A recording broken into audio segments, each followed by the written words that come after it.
Rear Admiral Jack Donovan stood on the bridge of the USS Intrepid, his eyes fixed on the vast darkness of space through the main view screen. 12 ships formed Earth's first deep space exploration fleet, and he had the honor of leading them. After decades of research following the discovery of exotic matter in the asteroid belt, humanity had finally achieved faster-than-light travel. This mission marked their first journey beyond the solar system. "Admiral, all ships report ready. For jump," said Lieutenant Greg Porter from his station. Jack nodded. At 55, with gray touching his temples, he carried the weight of humanity's expansion into the stars. "Signal the fleet. Commence jump on my mark." The ships vanished in flashes of blue light, reappearing moments later near their destination. "Star system 20 light-years from Earth. Jump complete, sir," reported Commander Allison Reed, his executive officer. "All ships accounted for."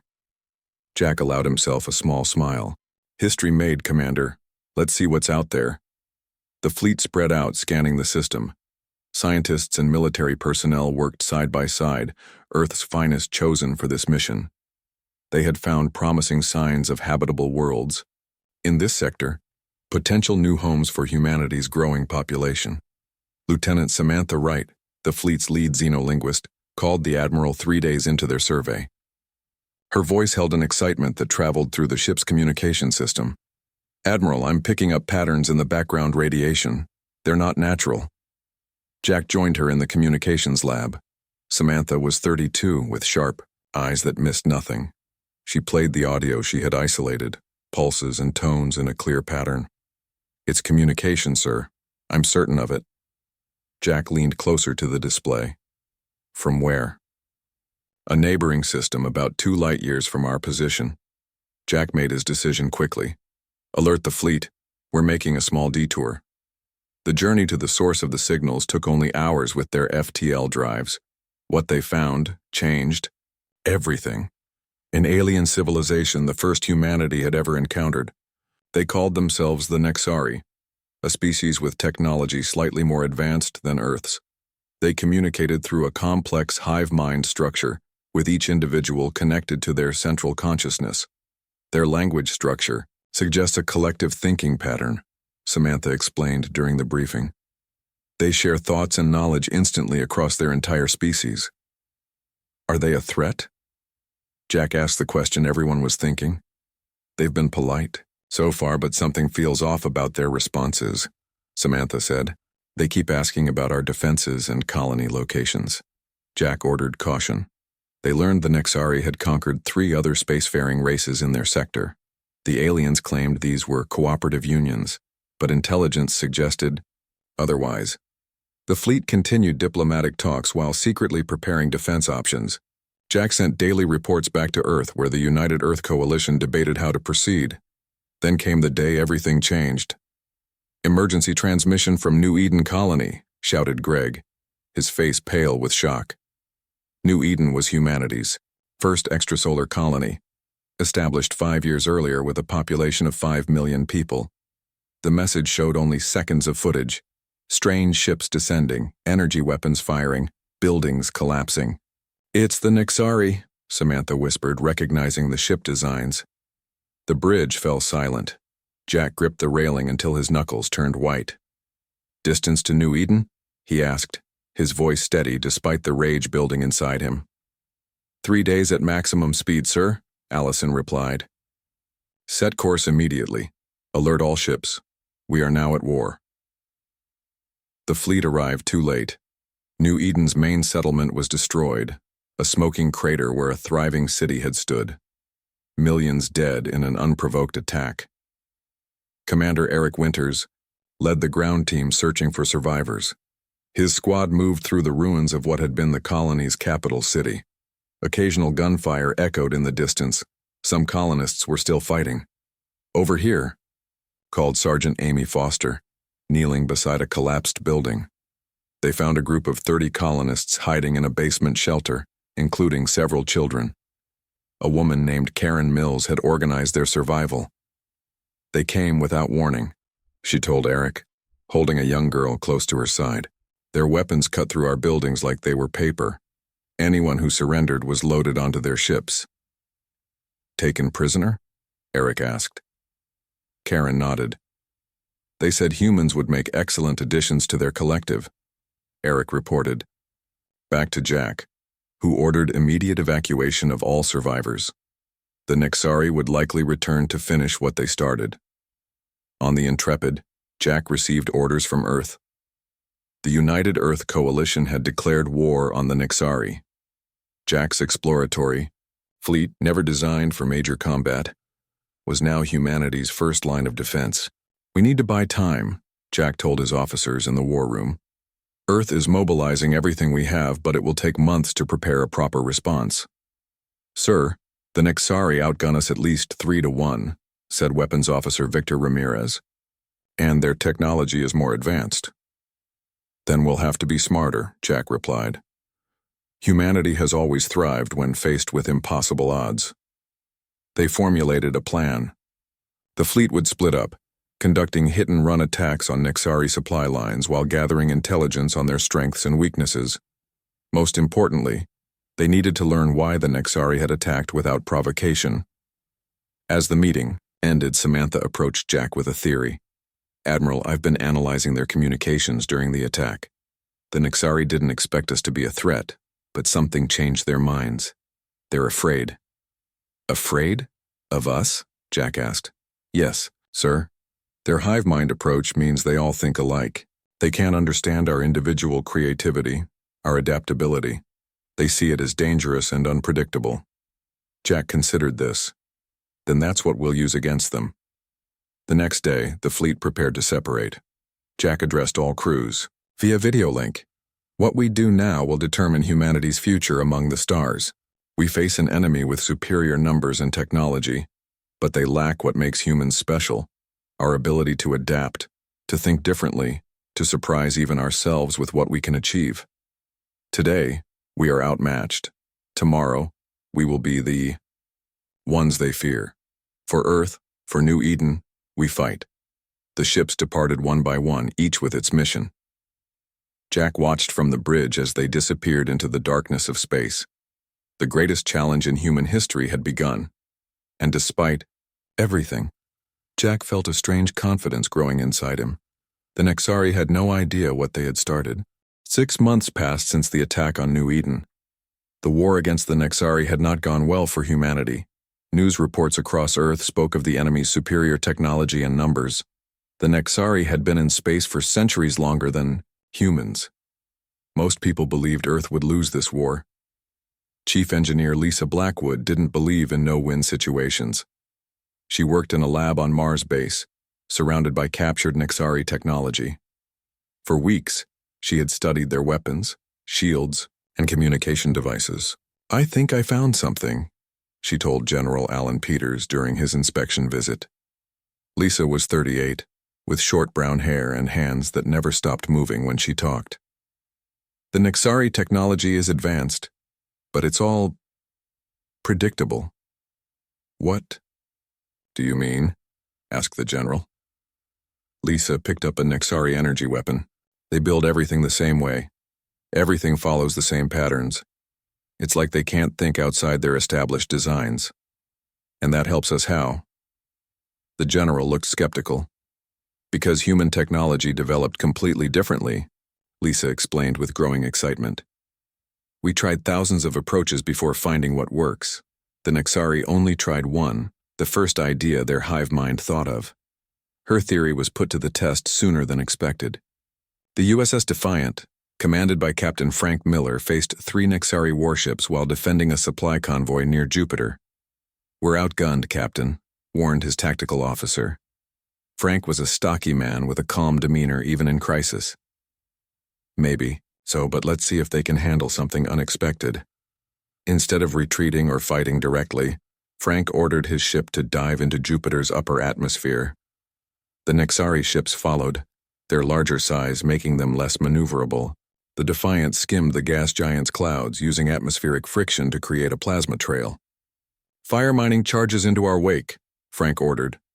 The explosive charges normally used for asteroid mining ignited the plasma.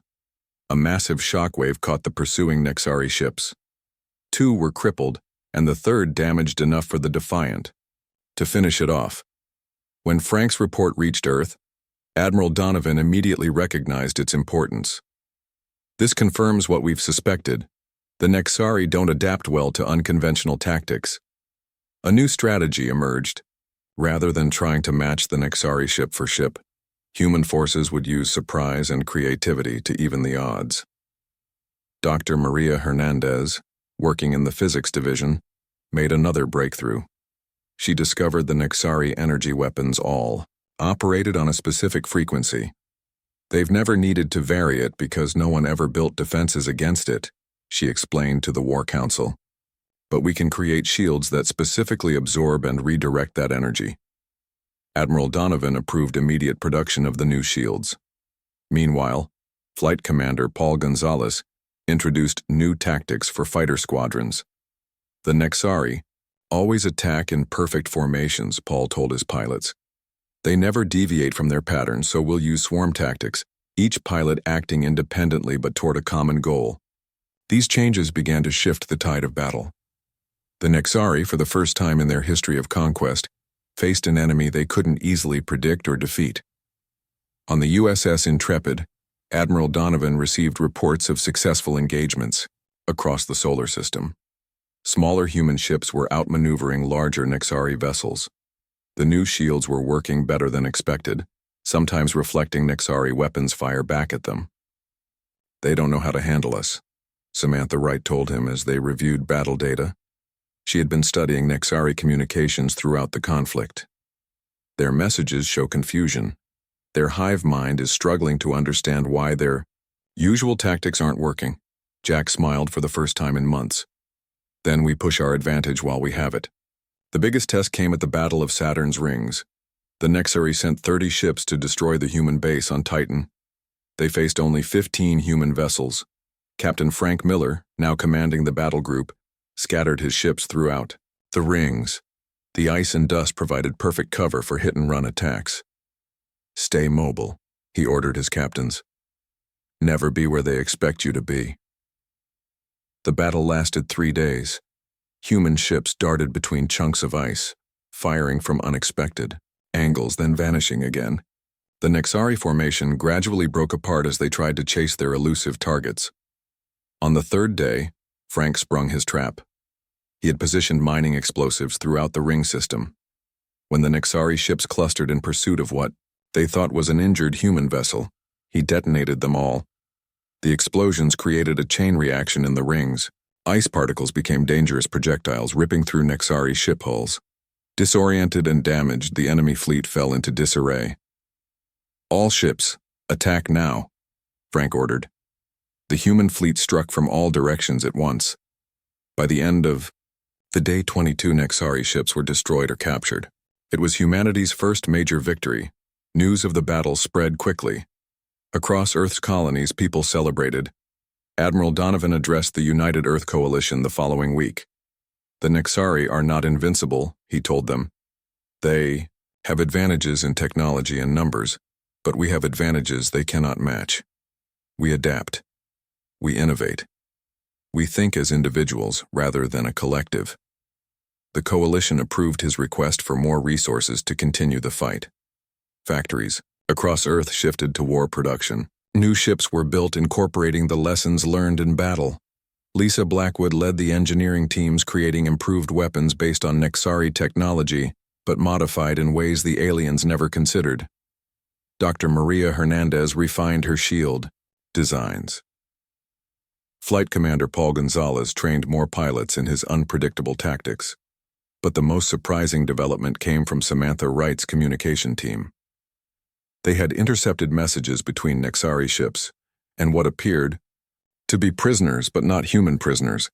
Admiral, Samantha reported, there are other species fighting against the Nexari. They call themselves the Thessalians, and they want to meet us. Jack reviewed the message himself. If true, this could change everything. Humanity might not be fighting alone much longer. Prepare a small team, he ordered. Let's find these Thessalians and see if they're as tired of the Nexari as we are. For the first time since the war began, Jack felt real hope. The enemy still had advantages, but the gap was closing. and now, perhaps, humans would find allies among the stars. The Nexari had awakened something they never expected when they attacked New Eden, a species that thrived on challenge and grew stronger through adversity. The human fleet was entering the battlefield, and soon the enemy wouldn't stand a chance.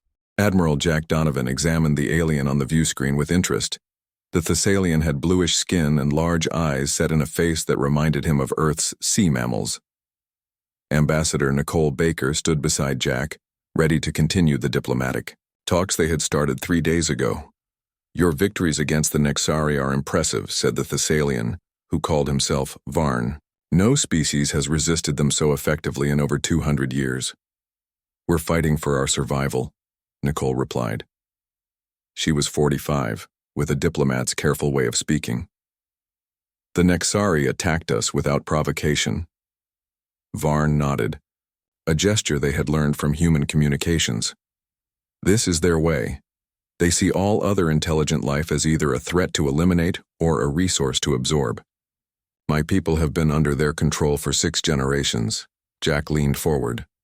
"How many other species have they conquered?" "Besides the Thessalians, there are the Vorax and the Caldari. All 3 of our worlds serve the Nexari Collective now. We provide resources, labor, and soldiers for their expansion." "But you're communicating with us secretly," Nicole noted. "Not all your people accept Nexari rule." Varn's expression changed subtly. "We maintain the appearance of submission while working toward freedom. When we detected your battles with the Nexari, many of us saw hope for the first time in generations." The conversation continued for hours. Jack learned that each subjugated species had talents the Nexari exploited. The Thessalians were natural engineers who had developed advanced stealth technology. The Vorax had unique biological abilities, including a neural structure that interfaced directly with computers. The Caldari had mastered gravitational manipulation. "If we could unite all 4 of our species," Jack suggested, "we might stand a real chance against the Nexari." "Many would join you," Varn said. "But the Nexari keep us separated and monitor us closely.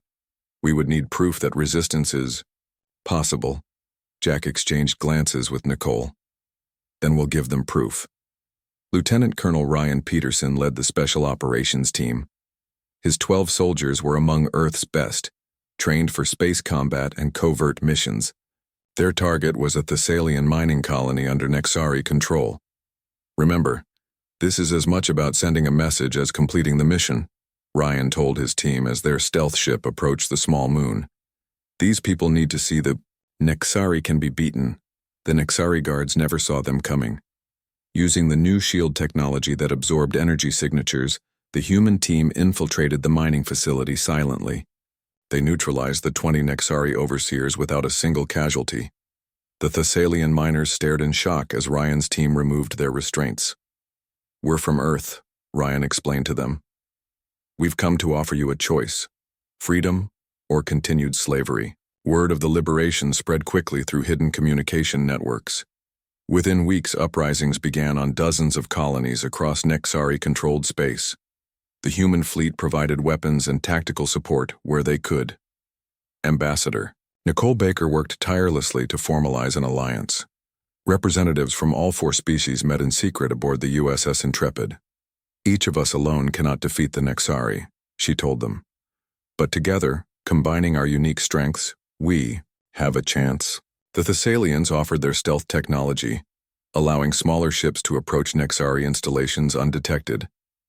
The Vorax provided their biological computing, which processed information faster than any mechanical system.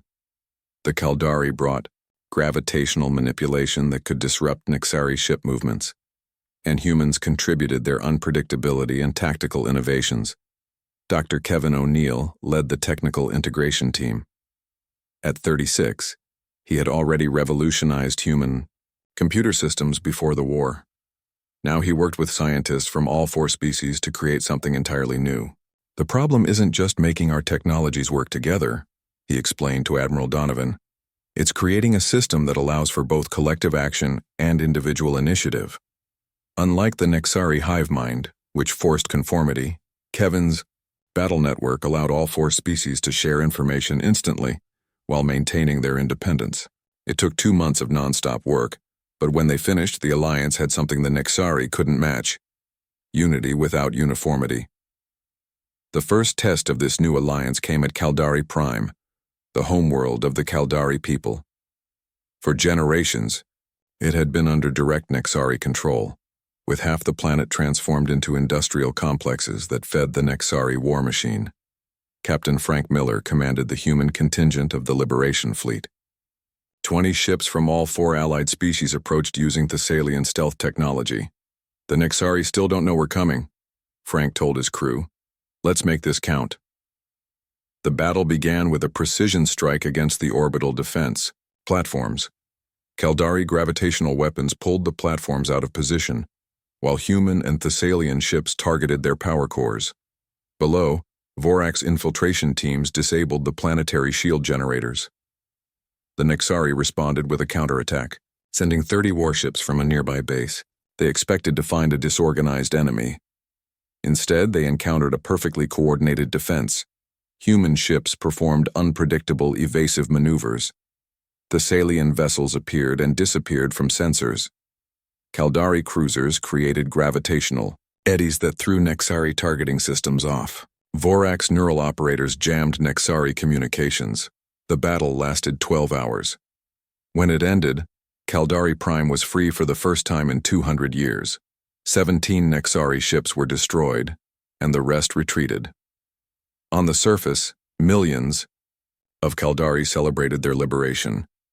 They tore down Nexari monuments and reopened temples that had been closed for generations. Similar uprisings began across 36 worlds. Admiral Donovan watched the victory celebrations from the Intrepid's bridge. Samantha Wright joined him, carrying new intelligence reports. "The Nexari are mobilizing their main fleet," she told him. "Over 300 ships, they're calling this an existential threat to their collective." Jack nodded. "They're right about that. Where are they heading?" Samantha's expression grew grave. "Long-range scans and intercepted communications suggest they're planning a massive assault on Earth. They want to cut off what they see as the head of the resistance. How long do we have?" 2 weeks, maybe less." Jack stared at the tactical display showing the Allied fleet, barely 60 ships total. "Then we have work to do. Call the Alliance leadership together. If the Nexari want a decisive battle, we'll give them one. But not on their terms." As the Intrepid's crew prepared for the coming conflict, Jack knew they faced their greatest challenge yet, but he also felt a growing confidence. The Alliance was getting stronger every day, and the Nexari were facing something they had never encountered before: species that fought more effectively together than apart, without sacrificing what made each of them unique. The battle for Earth would decide everything, and despite the odds, Jack believed they would win. Intelligence Officer Olivia Summers worked through the night, analyzing the intercepted Nexari communications. She was 34, with dark circles under her eyes from lack of sleep. But what she found was worth the effort. "They're coming with everything they have," she told Admiral Donovan during the emergency briefing. 317 ships, including their Supreme Command vessel. They believe this single attack will end the war. Jack studied the projected course of the Nexari Armada. "They're really committed to hitting Earth directly. Why not attack our fleet first?" "The Nexari don't think like we do," Samantha Wright reminded him. "Their hive mind sees us as an infection. They believe if they destroy our homeworld, our resistance will collapse." Jack nodded slowly. "Then we use their thinking against them. We prepare a trap." The plan came together quickly. Major Diana Parsons would lead a seemingly vulnerable human fleet to draw the Nexari into position. Captain Ben Howard would command a stealth contingent equipped with Thessalian technology to attack from behind once the enemy was fully committed. "It's risky," General Alan Peters warned during the strategy session. "We're betting everything on the Nexari following their usual attack patterns." "That's exactly what they'll do," Jack assured him. "Their strength is their unity, but it's also their greatest weakness. They can't adapt quickly to the unexpected." As preparations continued, the Alliance gathered every available ship. The human fleet now included 40 vessels. The liberated aliens contributed another 30. against more than 300 Nexari. Warships, they remained heavily outnumbered. Dr. Kevin O'Neill worked with his team to maximize their technological advantages. We've improved the integration between Caldari gravity fields and human targeting systems, he reported. The combined effect should multiply our weapons' accuracy by a factor of 3. The allied species also shared fighting techniques. Human, Marines trained alongside Vorax commandos, learning to use their biological advantages in combat. The Salian pilots taught their stealth maneuvers to human fighter squadrons. The Caldari shared ancient battle strategies that had been forbidden under Nexari rule. 1 week later, long-range sensors detected the Nexari armada approaching the Sol system. Admiral Donovan addressed the combined fleet from the bridge of the Intrepid. "Today we fight not just for Earth, but for all our worlds," he told them. "The Nexari believe their way is the only way, that independence and diversity make us weak. Today we prove them wrong." Major Diana Parsons led 30 ships to the edge of the asteroid belt. Her fleet made no attempt to hide, broadcasting signals that the Nexari could easily detect. "They've spotted us," reported her sensor officer. "The entire Nexari fleet is adjusting course to intercept." Diana smiled grimly. "Good. Let's make ourselves look vulnerable." Her ships began a fighting retreat, appearing to struggle against the overwhelming force. The Nexari pursued eagerly, their formation spreading out as they gave chase. Meanwhile, Captain Ben Howard's stealth fleet moved silently into position behind them, completely undetected. Back on Earth, billions of people watched the battle unfold through public broadcasts. Evacuation centers were full as civilians prepared for the possibility of a Nexari breakthrough. But the mood wasn't one of defeat, it was determined resistance. In orbit around Mars, Fleet Commander Laura Johnson waited with the reserve force. 15 ships held back for the critical moment. Her orders were to remain hidden until Admiral Donovan gave the signal. The battle began in earnest when the Nexari fleet caught up to Diana's ships near the orbit of Earth's moon. Energy weapons flashed across space. The human vessels took hits, but their new shields held. "Maintain formation," Diana ordered her captains. "Make them think we're desperate to protect Earth." The Nexari pressed their attack, confident in their superior numbers. Their massive ships moved into a hemisphere formation designed to surround the human fleet. That's when Admiral Donovan gave the signal. "All ships execute pattern Omega." Diana's fleet suddenly broke apart, ships moving in seemingly random directions. The maneuver confused the Nexari, whose tactics relied on predictable enemy responses. Before they could adjust, Ben Howard's stealth fleet decloaked directly behind them and opened fire. Caught between two forces, the Nexari ships turned to face the new threat. That's when Laura Johnson's reserve fleet emerged from behind Mars, executing a perfect flanking maneuver that split the Nexari formation. "Their coordination is breaking down," Samantha reported, monitoring Nexari communications. "They can't decide which threat to address first." The turning point came when Lieutenant Sean Collins piloted his experimental fighter toward the Nexari command ship. His vessel was equipped with Vorax-enhanced neural interfaces that allowed him to control the ship as if it were part of his own body. 20 fighters followed him, weaving through the chaos of battle. "I see an opening," Sean told his squadron. "Follow my lead." The fighters slipped through gaps in the Nexari defenses that conventional pilots would never have attempted.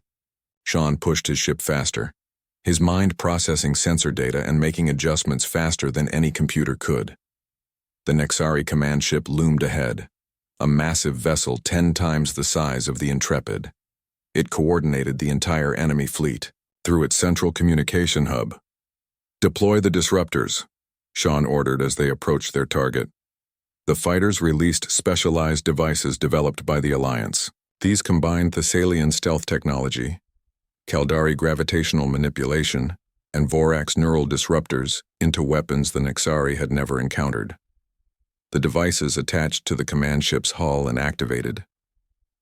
Powerful disruption waves penetrated the ship's defenses and reached the central communication hub, the heart of the Nexari coordination system. On the Intrepid, Samantha Wright monitored the effects. "It's working. Nexari ship-to-ship communications are failing across their fleet. Without their central coordination, The Nexari vessels began acting independently for the first time. Some continued fighting, others tried to withdraw, and some simply stopped moving altogether. Admiral Donovan seized the moment. All ships, concentrate fire on their primary weapons platforms. The Allied fleet moved with perfect coordination, targeting key Nexari vessels while avoiding their disorganized counterattacks. Ship after ship in the once mighty armada was disabled or destroyed. 3 hours into the battle, the remaining Nexari began to retreat. What had started as 317 ships was now fewer than 100, and those were damaged and disorganized. "Should we pursue?" asked Commander Allison Reed. Jack considered the question. "No. We've won this battle, but our ships need repairs. Let them run back to their homeworld. They'll carry the message of their defeat." As the Nexari fled, celebrations erupted across Earth and throughout Alliance territory. For the first time, the seemingly invincible enemy had been decisively beaten. On the Intrepid, Jack allowed himself a moment of satisfaction, but he knew the war wasn't over yet. The Nexari would recover, adapt, and return. They needed to find a way to end this conflict permanently. "Get me Dr. William Peters," he told Samantha. "I want to discuss his proposal about modifying the Nexari hive mind. It might be our best chance for lasting peace." The battle for Earth was won. Now came the harder challenge, winning the peace. Dr. William Peters stood before the Alliance Council, his presentation ready. At 52, he was Earth's leading expert on xenobiology. For months, he had studied the Nexari prisoners captured in battle, trying to understand their hive mind. "We have a choice to make," he told the gathered leaders. "We can continue this war until one side is destroyed, or we can try something unprecedented." Ambassador Nicole Baker leaned forward. "The Nexari have shown no interest in peace. Their entire history is one of conquest. That's because of how their hive mind is structured," William explained. "They literally cannot imagine a universe where different species coexist as equals. But I believe we can change that." His proposal was bold: modify the Nexari hive mind to incorporate concepts of cooperation and peaceful coexistence. Not control them, but help them evolve beyond their current limitations. "Is such a thing even possible?" asked Varn, the Thessalian representative. "The Vorax neural technology, combined with what we've learned about the Nexari communication hub, makes it theoretically feasible," William replied. "It wouldn't force them to change. It would simply allow them to consider alternatives they currently cannot comprehend." The debate lasted for days. Some argued for continuing the war until the EUA and Nexari were completely defeated. Others feared any attempt to alter another species' mind was unethical, no matter the intention. Admiral Jack Donovan finally spoke up. "I've seen enough death in this war. If there's even a chance to end this without genocide, we should take it." The council voted, narrowly approving William's plan. The next phase of the war would not be fought with weapons but with ideas. The Alliance fleet regrouped and prepared for its most difficult mission yet: a direct assault on the Nexari homeworld. Not to destroy it, but to reach their central hive mind hub, located deep beneath the surface of their capital city. Captain Frank Miller, now promoted to fleet commander, led the operation. 200 Alliance ships, including contributions from recently liberated worlds, approached Nexari Prime. The remaining Nexari fleet moved to intercept them. "They've committed everything they have left to defend their homeworld," Frank told his captains. "This is exactly what we expected." The battle in orbit was fierce but brief. The Alliance fleet had grown stronger with each victory, while the Nexari had been steadily weakened. Within hours, the path to the surface was clear. Lieutenant Colonel Ryan Peterson led the ground forces. 5,000 troops from all 4 allied species landed outside the Nexari capital. They faced heavy resistance but pushed forward steadily. "Remember, minimal casualties on both sides," Ryan reminded his soldiers. "Our goal isn't destruction." Dr. William Peters accompanied the Special Forces team tasked with reaching the central hub. They fought their way through the city, using Thessalian stealth technology to avoid major confrontations where possible. As they approached the central complex, they encountered the most elite Nexari defenders. The fighting intensified. Several Alliance soldiers fell, but with combined tactics and technologies, they broke through the final defenses. The central hub was a massive chamber filled with glowing neural interfaces. Here, the leaders of the Nexari hive mind connected directly to their collective consciousness. Set up the equipment, William instructed his team as soldiers secured the room. We don't have much time. They worked quickly, installing the devices built from combined human Vorax and Thessalian technology. William checked each connection personally, knowing that any mistake could doom their mission. They're launching a counterattack, warned the security team. We need to hurry. William activated the system. A gentle pulse of energy spread through the neural interfaces. There was no dramatic effect, no explosion or visible change, just a subtle shift in the patterns of light flowing through the hub. Is it working? Asked Ryan, watching the entrance for approaching enemies. We'll know soon enough, William replied. The modification isn't forced. It's more like offering them a new perspective. They have to choose to accept it. For several tense minutes, nothing happened. Then gradually, the Nexari attacks throughout the city began to slow. Communications intercepted by Alliance forces showed confusion, then curiosity, then something unexpected. Questions being asked within the hive mind that had never been asked before. They're considering alternatives, William said, monitoring the data. For the first time, they can imagine cooperation instead of domination. Hours later, a message reached Admiral Donovan on the Intrepid. The Nexari requested a cessation of hostilities and direct communication with Alliance leaders. The war that had raged across multiple star systems was suddenly, improbably, over. The peace negotiations took months. The Nexari, experiencing perspective beyond their hive mind for the first time, struggled to adapt. But they did adapt. Slowly, their society began to transform.